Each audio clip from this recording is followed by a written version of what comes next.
بسم اللہ الرحمن الرحیم۔ استغفار کتنا کرنا چاہیے؟ ایک شخص نبی کریم صلی اللہ علیہ وآلہ وسلم کی بارگاہ میں حاضر ہوا اور عرض کی انی اذنب، یا رسول اللہ میں گناہ کر بیٹھتا ہوں۔ تو آپ صلی اللہ علیہ وسلم نے ارشاد فرمایا استغفر ربک، اپنے پروردگار سے استغفار کرو۔ اس شخص نے کہا فاستغفر ثم اعود، میں استغفار تو کرتا ہوں لیکن پھر گناہ کر لیتا ہوں۔ تو آپ صلی اللہ علیہ وسلم نے ارشاد فرمایا فَإِذَا عُدْتَ فَاسْتَغْفِرْ رَبَّكَ، جب تم دوبارہ گناہ کرو تو پھر اپنے رب سے استغفار کرو۔ راوی کہتے ہیں، یعنی اس حدیث کو روایت کرنے والے، کہ 3 یا 4 مرتبہ کے بعد، یعنی جو بار بار کہنے لگا یا رسول اللہ میں دوبارہ گناہ کرتا ہوں، تو آپ پھر کہنے استغفار کرو۔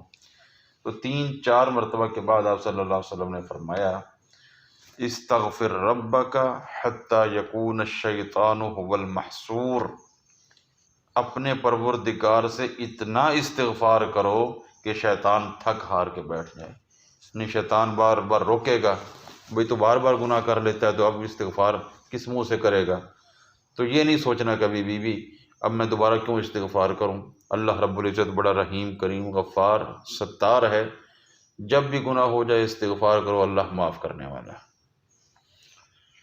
حضرت عبداللہ بن بصر رضی اللہ تعالیٰ عنہ سے مروی ہے کہ حضور صلی اللہ علیہ وسلم نے ارشاد فرمایا طوبی لمن وجد فی صحیفتہ استغفارا کثیرا، خوشخبری ہو اس شخص کے لیے جو اپنے نامہ اعمال میں کثرت سے استغفار کو پائے۔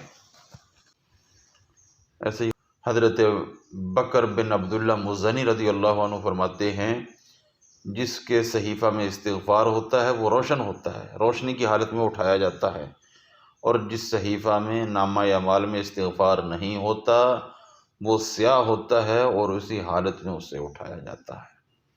تو انشاءاللہ کلمات استغفار کیا ہیں اور استغفار کے اوقات بہترین کیا ہیں؟ ویسے تو ہر وقت استغفار کرنا چاہیے، لیکن زیادہ بیسٹ اوقات استغفار کے کون سے ہیں تو اس پر بھی ہم انشاءاللہ اگلی ویڈیوز میں گفتگو کریں گے۔